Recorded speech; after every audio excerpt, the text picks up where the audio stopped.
नमस्कार, स्वागत है आपका अमर ऑनलाइन क्लासेस में। हम हिंदी व्याकरण का टॉपिक है आपका शब्द विचार वो ले रहे हैं। शब्द विचार के अंतर्गत हम शब्द विचार के अंतर्गत शब्द विचार के क्या है, दो भाग किए गए हैं, विकारी और अविकारी शब्द। जिसमें हम पहले विकारी शब्द लेंगे, जिसके अंतर्गत हम पहले संज्ञा और सर्वनाम लेंगे। विकारी के भी चार भेद है, उसमें से हम संज्ञा और सर्वनाम इसी क्लास के अंतर्गत पढ़ेंगे। पहले हम शब्द विचार के बारे में देखते हैं।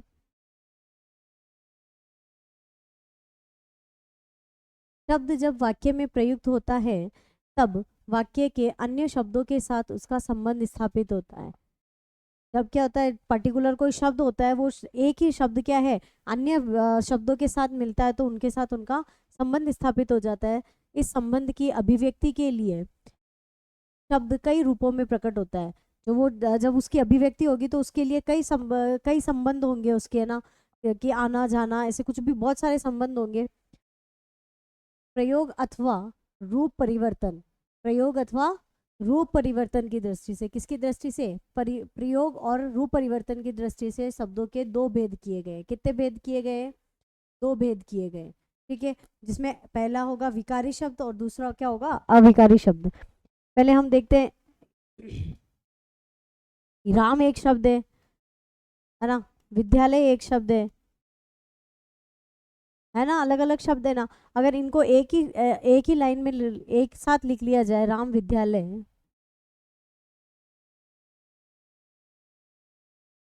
जाता है ना, और इसको ऐसे भी लिख सकते हैं, राम विद्यालय में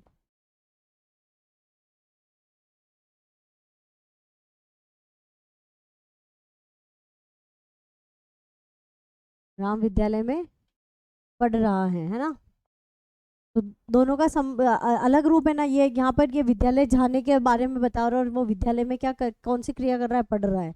यहाँ पर क्या क्रिया कर रहा है, वो जान वहाँ विद्यालय में जा रहा है। ठीक है, तो कई रूपों में प्रकट हो रहा है ना। अब एक शब्द कई रूपों में भी प्रकट हो सकता है। ठीक है ना। अब इसके भेद देखते हैं हम। शब्द है, शब्द के कितने भेद है, विकारी शब्द और अविकारी शब्द। ठीक है, विकारी और अविकारी शब्द। विकारी शब्द कौन से होते हैं, संज्ञा सर्वनाम विशेषण और क्रिया। विकारी शब्द कितने होते हैं, चार होते हैं, संज्ञा सर्वनाम विशेषण और क्रिया। और अविकारी शब्द क्या होंगे, क्रिया विशेषण, समुच्चय बोधक, सजबंध बोधक और विस्मयादि बोधक। ठीक है, ये इनके भेद हैं। अब जिसमें से हम पहले क्या पढ़ेंगे, अभी इस क्लास में पढ़ेंगे हम संज्ञा और सर्वनाम के बारे में। ठीक है, पहले हम लेंगे संज्ञा। संज्ञा किसी संज्ञा जनरली सबको पता होगा कि संज्ञा किसे कहते हैं। संज्ञा किसी व्यक्ति, वस्तु, स्थान, है ना, या जानवर के नाम को क्या कहते हैं, संज्ञा कहते हैं, या भाव के नाम को संज्ञा कहते हैं। तो संज्ञा के बारे में जानकारी लेते हैं हम। साधारण शब्दों में नाम को ही संज्ञा कहते हैं। साधारण शब्द में नॉर्मली हम कहें तो किसको कहेंगे हम, पर्टिकुलर किसी नाम को क्या कहते हैं, संज्ञा कहते हैं।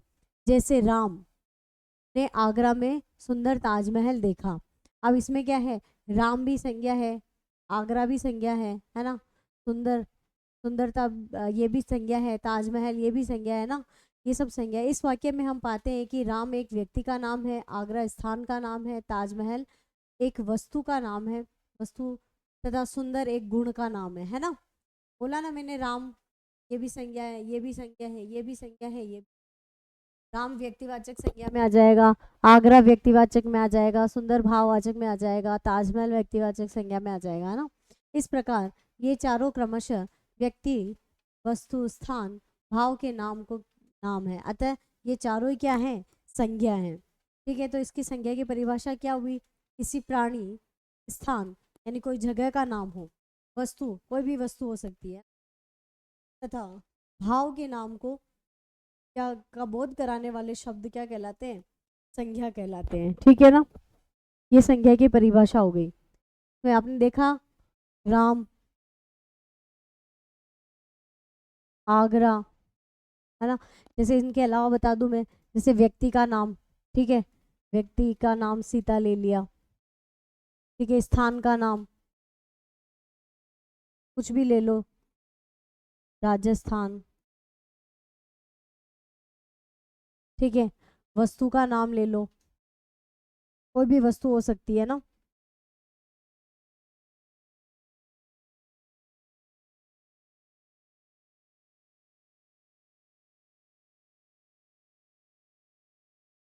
भाव का नाम,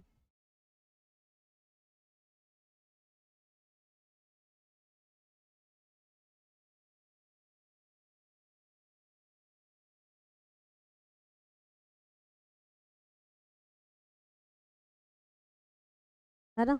ये क्या हो गई, संज्ञा हो गई। अब संज्ञा के कितने भेद है, संज्ञा के वापस तीन भेद होते हैं, ठीक है। संज्ञा के कितने भेद होंगे, तीन भेद होंगे। पहला होता है व्यक्तिवाचक संज्ञा, दूसरा जातिवाचक संज्ञा और भाववाचक संज्ञा। जनरली इंट्रोडक्शन दे दूं, व्यक्तिवाचक संज्ञा में पर्टिकुलर किसी का नाम आएगा, है ना। जैसे अभी अपने देखा था उधर राम, सीता, है ना।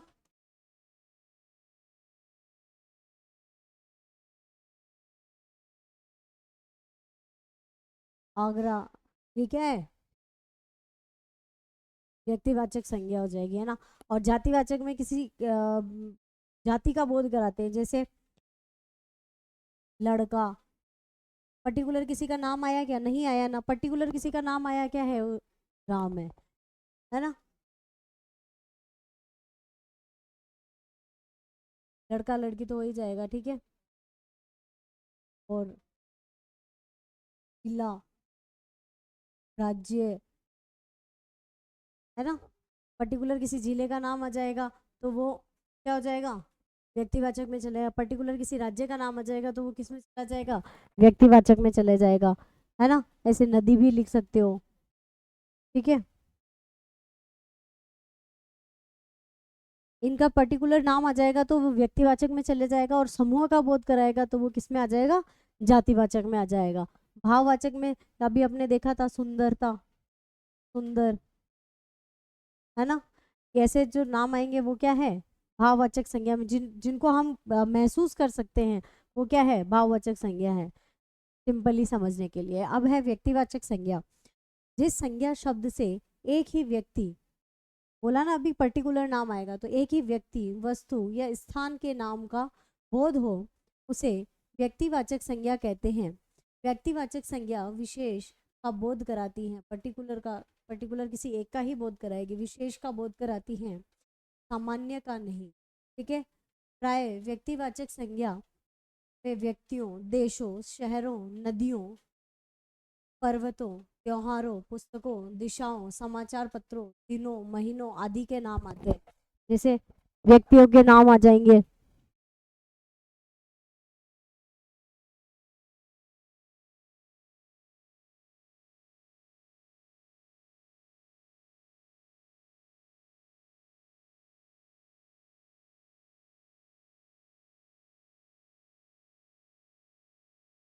ठीक है। ये व्यक्तियों के नाम आ गए। फिर क्या है, देशों के नाम,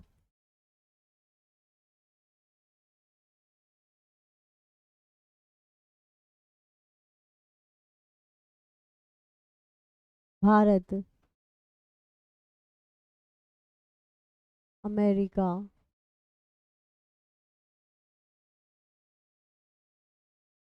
रूस, ठीक है। फिर क्या है,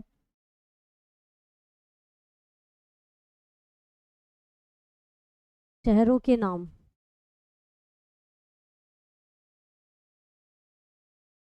शहरों के नाम, जैसे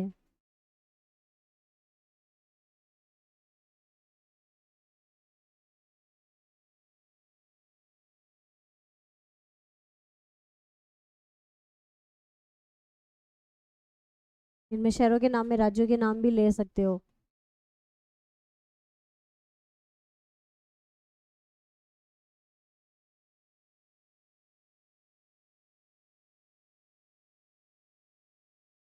ठीक है।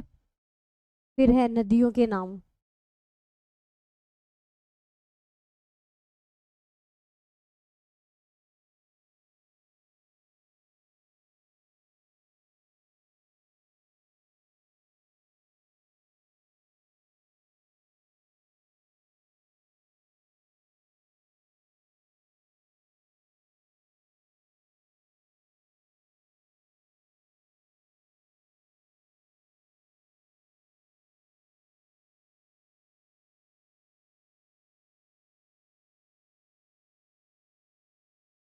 ये नदियों के नाम हो गए, ऐसे ही पर्वतों के नाम।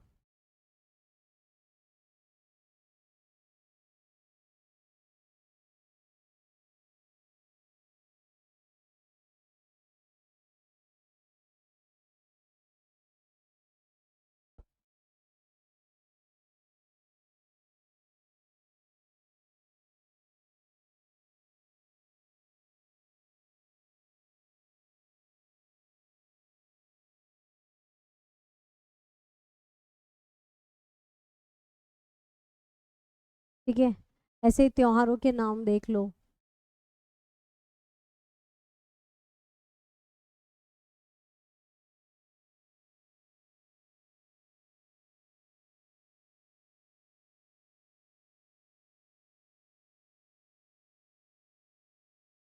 ठीक है, और पुस्तकों के नाम देख लो।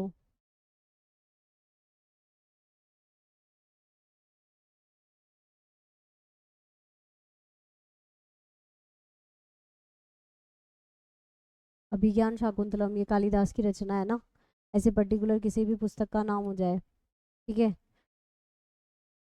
दिशाओं के नाम।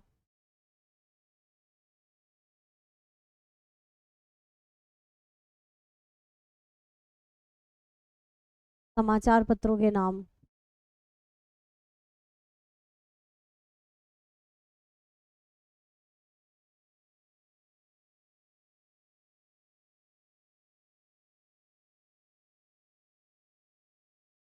राजस्थान पत्रिका, दैनिक नवज्योति, इंडिया टाइम्स, कुछ भी लिख सकते हो ना। दिनों के नाम, सोमवार, मंगलवार, बुधवार। महीनों के नाम, जनवरी, फरवरी। ठीक है, चैत्र, बैसाख। हिंदी महीने हो चाहे अंग्रेजी महीने हो, पर्टिकुलर किसी का भी नाम आएगा तो वो किस में जाएगा? व्यक्तिवाचक संज्ञा के अंतर्गत जाएगा।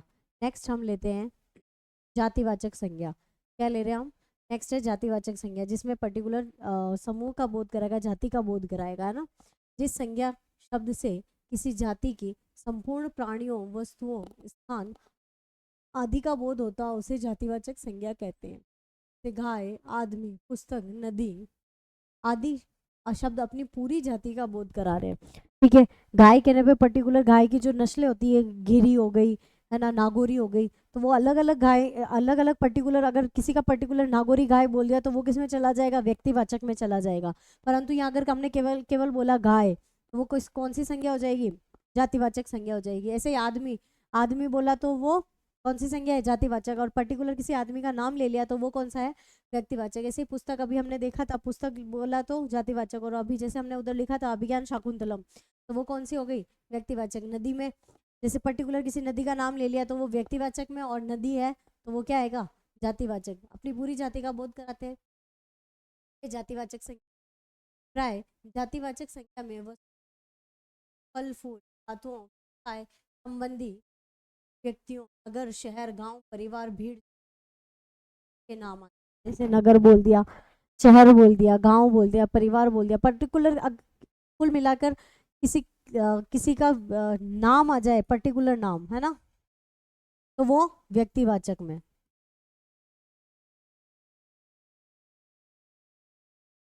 और समूह आ जाए,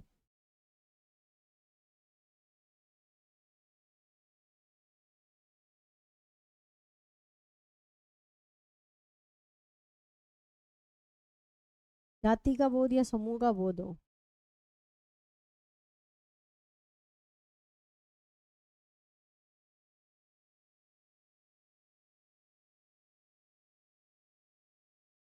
ठीक है, जाति का बोध हो या समूह का बोध हो, वो क्या हो जाएगा?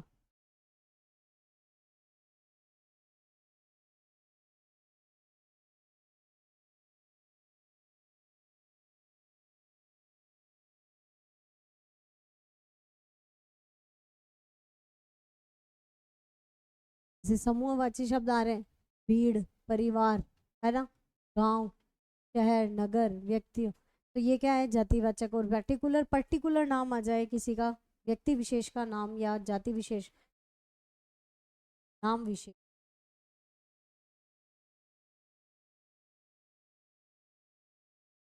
ठीक है, ये जातिवाचक संज्ञा हो गई। अब है भाववाचक संज्ञा।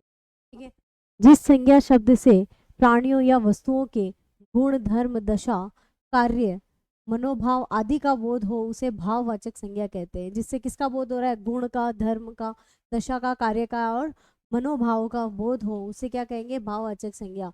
गुण, दोष, अवस्था, व्यापार, अमूर्त भाव तथा क्रिया मूल रूप से भाववाचक संज्ञा के अंतर्गत आते हैं। अब भाववाचक संज्ञा के मुख्य कितने प्रकार के हैं? 5 प्रकार है। कहते हैं भाववाचक संज्ञा की रचना मुख्यतः 5 प्रकार के शब्दों से होती है। ठीक है, जातिवाचक संज्ञा से भाववाचक संज्ञा बनाना, है ना?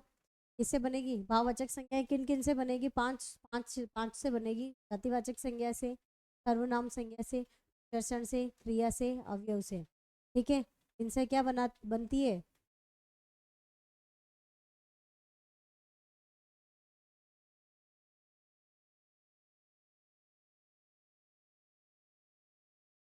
भाववाचक संज्ञा बनती है। क्या बनती है? भाववाचक संज्ञा बनेगी। ठीक है, अब इनका एक एक का देखेंगे हम।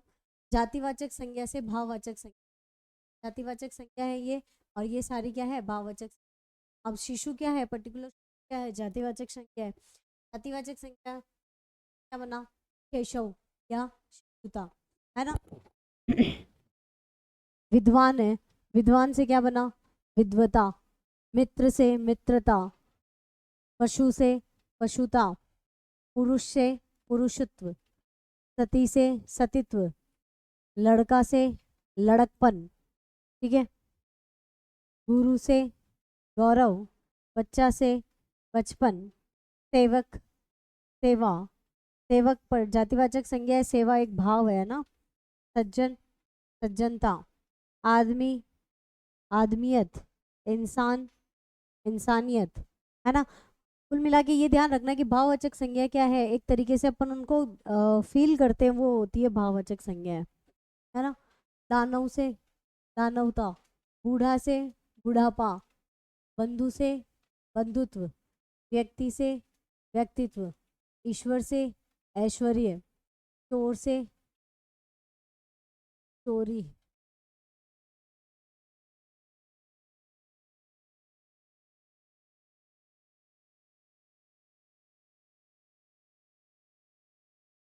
ठग से ठगी। ये सब क्या है? जातिवाचक संज्ञा है, और ये सारी क्या? जातिवाचक संज्ञा से क्या बनी है? भाववाचक संज्ञाएं बनी है। ठीक है, अब हम देखेंगे आगे। सर्वनाम से क्या बनाना है? भाववाचक संज्ञा बनानी है। ठीक है, तो ये सर्वनाम है, और ये इधर क्या है? भाववाचक संज्ञा है। सर्वनाम अभी हम देखेंगे, जो संज्ञा के स्थान पर जो शब्द प्रयुक्त होते हैं उसे क्या कहते हैं? सर्वनाम कहते हैं। जैसे मम, मम से क्या बना? ममता या ममत्व। स्व, स्वत्व। आप, निज, निजत्व। अपना, अपनापन, अपनत्व। एक, एकता। अहम का होता है अहंकार। ठीक है, ये क्या है? सर्वनाम से भाववाचक संज्ञा है। ठीक है, पहले जातिवाचक से भाववाचक देखी, फिर सर्वनाम से भाववाचक। अब है आपका विशेषण से भाववाचक। विशेषण जो होगा, विशेषण जो विशेषण है उससे क्या होगा? भाववाचक संज्ञा बनेगी। विशेषण है भयानक, इसका भय। ठीक है, विधवा, वैधव्य, चालाक से चालाकी,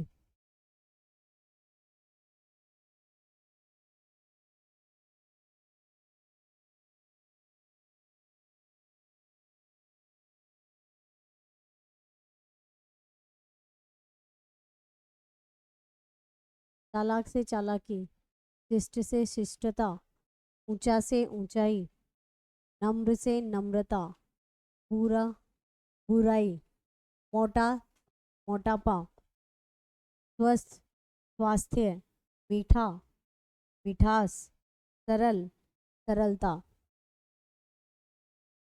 जो विशेषता बताने वाले जो शब्द होते हैं वो विशेषण होते हैं, और उन विशेषण से क्या बन रहा है? भाववाचक संज्ञा बन रही है। ठीक है, ये विशेषण से बनने वाली भाववाचक संज्ञाएं हैं। अब हम देखेंगे आगे। और दूर से दूरता, लोभी से लोभ, सहायक से सहायता, आलसी आलस्य, प्यासा प्यास, निपुण निपुणता, बहुत बहुतायत, मूर्ख मूर्खता, वीरता, वीर से वीरता,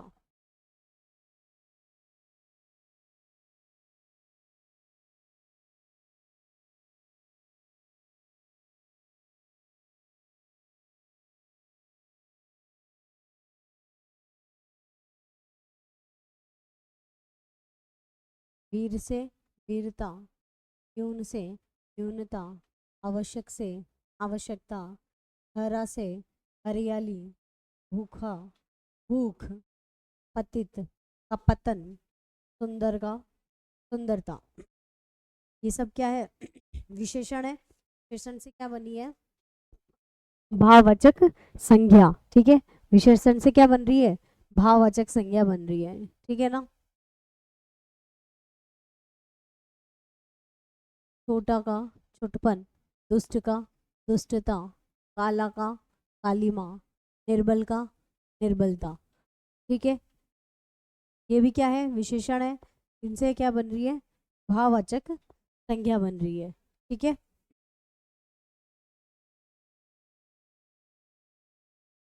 अब हम देखेंगे क्रिया से भाववाचक संज्ञा। ठीक है, जो क्रियाएं होती है जिनसे कार्य करने का बोध होता है वो क्रिया होती है। उन क्रियाओं से क्या बन रहा है? भाववाचक संज्ञा बन रही है। ठीक है, ना क्रिया है कि भाववाचक संज्ञा क्या हो गई? सुनवाई, गिरना गिरावट, चलना चाल, कमाना आई, बैठना बैठक, पहचानना कान, खेलना खेल, कन, चमकना चमक, आवट, लिखना आवट। लिखना से लिखावट,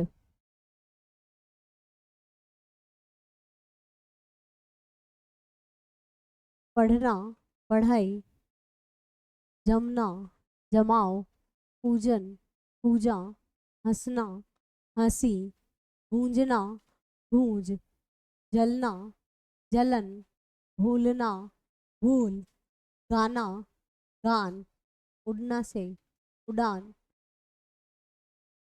हारना से हार, थकना से थकावट या थकान, पसीना से पान, बिकना से बिक्री।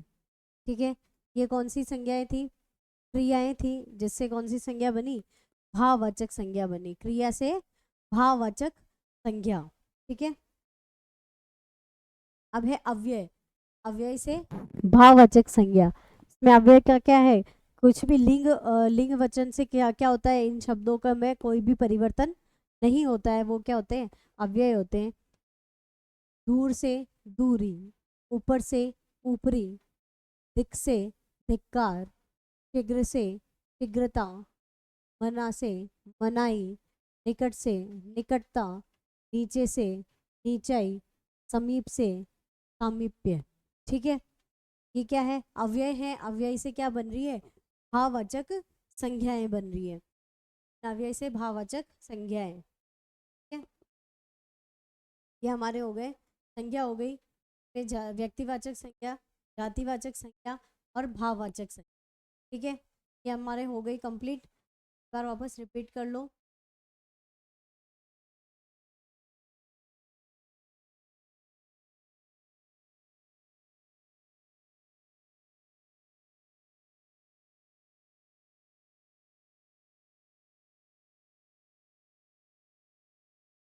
व्यक्तिवाचक संज्ञा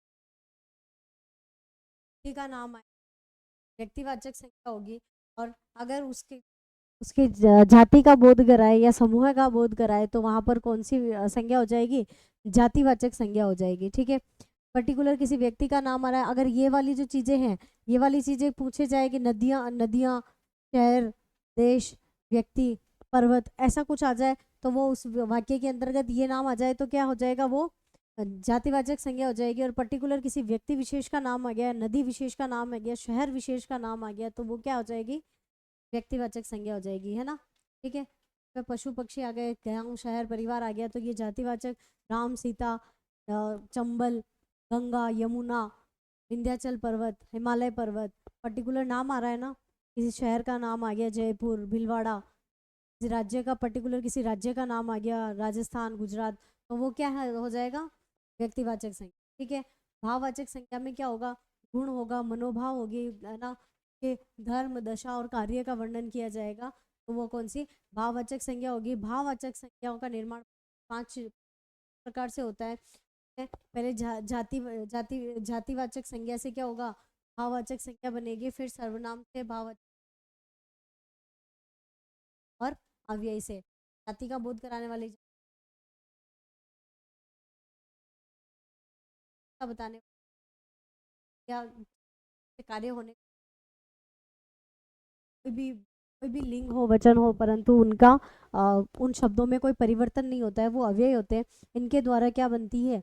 भाववाचक संज्ञाएं बनती है। ठीक है, ये हमने अभी देख ली थी, ये जातिवाचक संज्ञा से भाववाचक संज्ञा थी। ठीक है, ये सर्वनाम से भाववाचक संज्ञा, ये विशेषण से भाववाचक संज्ञा थी, ये क्रिया से भाववाचक संज्ञाएं थी, और ये अव्यय से भाववाचक संज्ञा है। ठीक है, अब हम आगे नया टॉपिक है अपना इसी का, सर्वनाम। दूसरा भेद है इसका, विकारी शब्द का दूसरा भेद है सर्वनाम, जो क्या है? किसी संज्ञा की संज्ञा जो है उसके स्थान पर प्रयुक्त होता है, सर्वनाम होता है वो, है ना। तो भाषा में सुंदरता, संक्षिप्तता एवं पुनरुक्ति दोष। पुनरुक्ति दोष वो होता है जैसे किसी का नाम आया, और जैसे आप कोई भी निबंध, जैसे गांधी जी पे आप निबंध लिख रहे हो, ठीक है, तो आप बार बार लिखोगे कि गांधी जी का जन्म पोरबंदर गुजरात में हुआ, गांधी जी ने सविनय अवज्ञा आंदोलन चलाया, गांधी जी ने इरविन के साथ समझौता किया। ऐसे आप थोड़ी ना लिखोगे, आप ऐसे एक बार लिख दिया गांधी जी का नाम, तो गांधी जी का जन्म पोरबंदर गुजरात में हुआ, इन्होंने असहयोग आंदोलन चलाया, इन्होंने इनकी इनकी हमारे भारत को आज़ाद कराने में इनकी महत्वपूर्ण भूमिका रही। इस प्रकार लिखोगे ना, तो इन्होंने, इनकी, वे, ये जो शब्द आ रहे हैं वो क्या हो जाएंगे? सर्वनाम शब्द हो जाएंगे। ठीक है, तो ये होता है पुनरुक्ति दोष, जिसमें बार बार किसी एक ही चीज का बार बार नाम लेना, है ना। तो उनसे बचने के लिए जिस शब्द का प्रयोग किया जाता है वह सर्वनाम होता है। सर्वनाम शाब्दिक अर्थ है सबका नाम। क्या है? सबका नाम, अर्थात सभी संज्ञाओं के स्थान पर प्रयुक्त होने वाले शब्द क्या कहलाते हैं? सर्वनाम। किसके स्थान पर प्रयुक्त हो रहे हैं? संज्ञाओं के स्थान पर। ठीक है, किसके स्थान पर? संज्ञाओं के स्थान पर प्रयुक्त हो रहे हैं। इससे वाक्य सहज सरल हो जाता है। वाक्य क्या हो जाता है? सहज हो जाता है, उसको समझना आसान हो जाता है, वो सरल हो जाता है। सीता आज शाम शाला नहीं आई क्योंकि सीता बीमार है। क्या हुआ? अब इसमें क्या हो रहा है? सीता, जैसे अभी मैंने बताया था, गांधी जी का उदाहरण लेके बताया था ना, वैसे इसमें क्या कहा? सीता आज शाला नहीं आई क्योंकि सीता बीमार है। तो सीता, एक बार सीता आ गया, बात तो सीता की चल रही है। यहाँ पर अगर सीता सीता की जगह हम दूसरा शब्द प्रयुक्त कर ले कि आज सीता आज शाला नहीं आई क्योंकि वह बीमार है, तो यहाँ पर अगर हमने क्या क्या लिख लिया? वह शब्द लिख लिया, तो ये क्या हो गया? सर्वनाम है। इसके स्थान पर यदि कहा जाए सीता आज शाला नहीं आई क्योंकि वह बीमार है, आ गया ना, यहाँ वह लिखा हुआ है ना, क्योंकि वह बीमार है, तो सर्वनाम के प्रयोग से यह वाक्य अधिक सरल व सुंदर बन जाता है।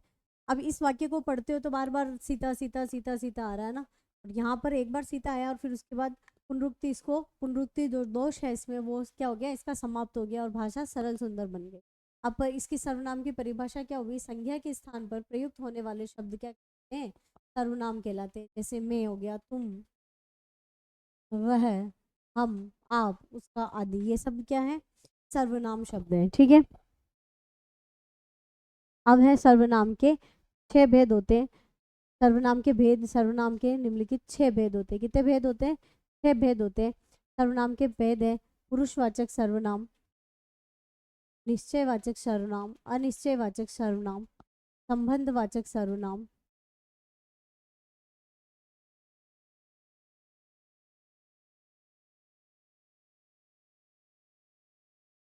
प्रश्नवाचक सर्वनाम, निजवाचक सर्वनाम। ठीक है, फिर पुरुषवाचक जो सर्वनाम है इसके वापस 3 भेद होते हैं, उत्तम पुरुष, मध्यम पुरुष, अन्य पुरुष। उत्तम पुरुष में आते हैं मैं और हम, तुम, तेरा। मध्यम पुरुष में आते हैं वह और उसे। ये किस में आते हैं? अन्य पुरुष में आते हैं। इसके अलावा जो, सो, उसकी, कौन, किसके, स्वयं, स्वतः, ये सब क्या है? सर्वनाम है। ठीक है, पुरुषवाचक सर्वनाम पढ़ेंगे हम पहले। 6 भेद पढ़ेंगे। 6 भेद के अंदर पहला है पुरुषवाचक सर्वनाम। पुरुषवाचक सर्वनाम जिन सर्वनामों का प्रयोग कहने वाले, सुनने वाले और जिसके विषय में कहा जाए के स्थान पर किया जाता है उन्हें पुरुषवाचक सर्वनाम कहते हैं। ठीक है, ये जो परिभाषा है इसी के अंदर इसके 3 भेद छुपे हुए हैं। क्या हो रहा है कि जिन सर्वनामों का प्रयोग कहने वाला, ठीक है, जो सुन रहा है और जिसके विषय में कहा जा रहा है वो अन्य तीसरा है। ठीक है, कहने वाला तो क्या हो जाएगा? उत्तम पुरुष हो जाएगा। सुनने वाला मध्यम हो जाएगा और जिसके विषय में अन्य तीसरा जो व्यक्ति है उसके विषय में बात हो रही है तो वो अन्य पुरुष सर्वनाम हो जाएगा।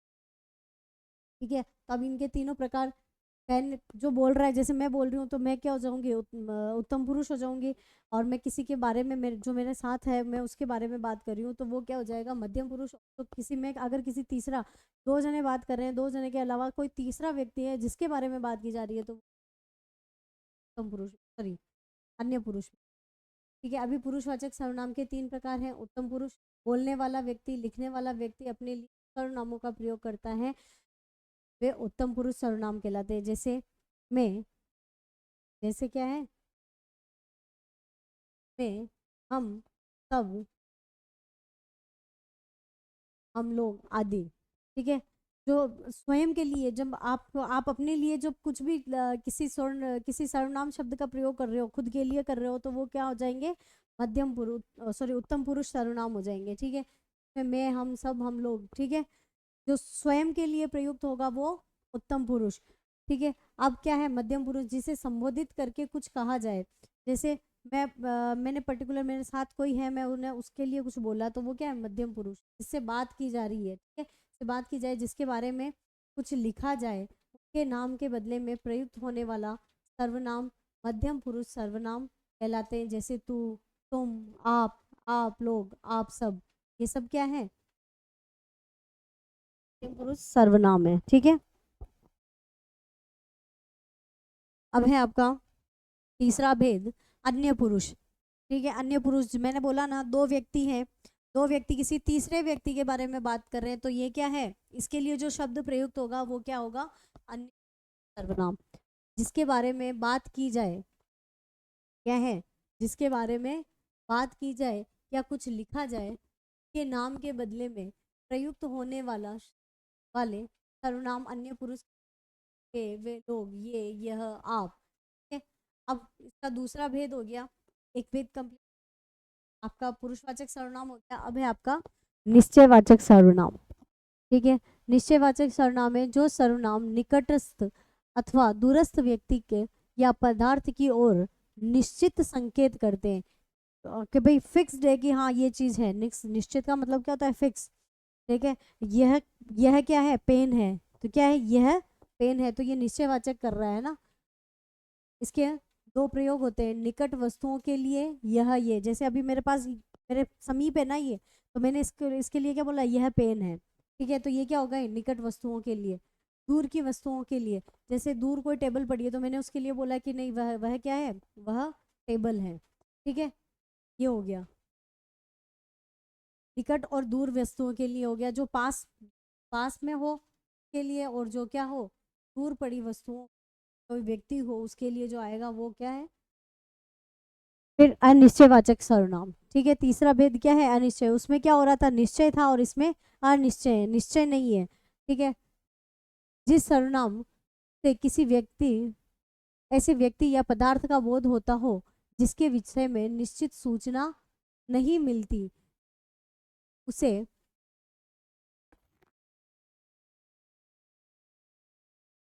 क्या कहेंगे?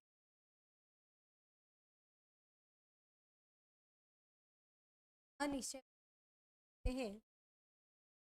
कुछ, कोई, कोई सर्वनाम का प्रयोग प्राय प्राणीवाचक सर्वनाम के लिए होता है। जैसे किसी व्यक्ति के लिए क्या कहा जा रहा है कि क्या है? कोई बाहर कोई आया है ना, तो कोई जो शब्द है, बाहर कोई आया है तो किसी प्राणी के लिए ही आ रहा होगा, कोई वस्तु तो चल के आती नहीं है ना, तो जीव प्राणी होगा कोई, है ना। जैसे कोई उसे बुला रहा है, मैंने क्या बोला, बाहर कोई आया है, चाहे कोई बुला रहा है, तो ये जो कोई जो शब्द है ये क्या है, प्राणीवाचक के लिए आया है। और जैसे किसी वस्तु के लिए आ रहा है तो वहां कुछ पड़ा हुआ है ना, तो वो क्या हो जाएगा, अनिश्चय। जिस अगर मैंने कह दिया कि नहीं यह पुस्तक है, ठीक है, तो यह क्या हो गया, निश्चय हो गया। मैंने कहा बाहर राम बुला रहा है, तो बाहर वो तो क्या हो गया, राम बुला रहा है, राम आया, बाहर राम आया है, वह आपको बुला रहा है, तो राम की जगह वह का प्रयोग हुआ, तो वह क्या हो गया, निश्चयवाचक हो गया। अब है निश्चय और अनिश्चय में अंदर समझ आ गया, जहां में निश्चितता फिक्स्ड होगा कि हाँ कोई कंफ्यूजन कंफ्यूजन रहेगी कि हाँ क्या पता कौन है। अनिश्चय संबंधवाचक सर्वनाम, दो उपवाक्यों के प्रयुक्त हो, एक उपवाक्य की संख्या या सर्वनाम का संबंध दूसरे उपवाक्य के साथ दर्शाने वाले सर्वनाम या संबंधवाचक सर्वनाम कहलाता है। अब ये कह रहा है दो वाक्य होंगे, उन दो वाक्यों में एक उपवाक्य की संख्या होगी और दूसरा उसका उपवाक्य के साथ उसका जो संबंध दर्शाएगा वो क्या हो जाएगा। जैसे जिसकी लाठी उसकी बेस, जिसकी आ गया, जो जिसकी आ रहा है वो क्या है, संबंधवाचक। ये आ रहा है जो, जिसे, जिसका, जिसको, ये आ गया ना, जो सोएगा सो खोएगा, तो अब ये क्या है, संबंधवाचक सर्वनाम है। जिसकी लाठी उसकी बेस, जब मैंने ये बताया था आपको, जिसकी लाठी उसकी बेस, तो ये जिसकी जो क्या हो गया, संबंधवाचक सर्वनाम। जो सत्य बोलता है वह नहीं डरता है, ठीक है, तो ये क्या है, तो मैंने सर्कल बनाया, ये क्या है, संबंधवाचक सर्वनाम है, ठीक है। तो आपके ये चार भेद हुए। अब पांचवा है आपका प्रश्नवाचक सर्वनाम, क्वेश्चन मार्क, है ना, जहां पर वैसे भी आपको पता चल जाए क्या आएगा, प्रश्न आएगा, ठीक है। प्रश्नवाचक सर्वनाम का प्रयोग प्रश्न पूछता है, प्रश्न पूछ जिसका प्रयोग किया जाता है वो क्या है, जिस सर्वनाम का प्रयोग किया जाता है वो प्रश्नवाचक सर्वनाम कहलाता है, उसे प्रश्नवाचक सर्वनाम कहते हैं, ठीक है। जैसे क्या, किसे, कौन, ठीक है, शब्द क्या क्या आ रहे हैं सर्वनाम, क्या, किसे, कौन, है ना। तो इसके देखो, वहां दरवाजे पर कौन खड़ा है, कौन आया ना, तो ये कौन क्या है, प्रश्नवाचक सर्वनाम है। कल कल तुम किससे बात कर रहे थे, प्रश्न पूछ रहा है ना, किससे बात कर रहे थे कल तुम, तो किससे क्या हो गया, प्रश्नवाचक सर्वनाम। आज तुम्हें क्या चाहिए, आज तुम्हें क्या चाहिए, तो क्या क्या है, प्रश्नवाचक सर्वनाम है ना। तुम कहाँ जा रहे हो, तो कहाँ, प्रश्नवाचक सर्वनाम। फिर है आपका अंतिम निजवाचक सर्वनाम, छठा भेद है आपका निज सर्वनाम। ऐसे सर्वनाम जिसका प्रयोग वक्ता या लेखक स्वयं के लिए क्या करेगा, स्वयं खुद के लिए जो प्रयोग करेगा वो क्या होगा, अपने लिए करते हैं, निजवाचक सर्वनाम कहलाते हैं। जैसे आप, अपना, स्वयं, खुद आदि, ठीक है। जैसे मैं अपनी पुस्तक,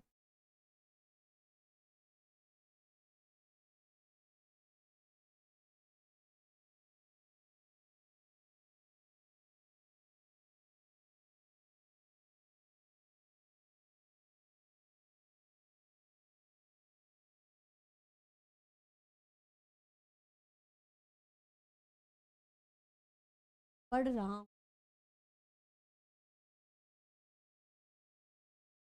क्या है ये, स्वयं के लिए आ रहा है, मैं खुद कर रही हूँ, जैसे मैं लिख रही हूँ, तो ये क्या आ रहा है, मैं, आप मेरे कब आ रहे हैं,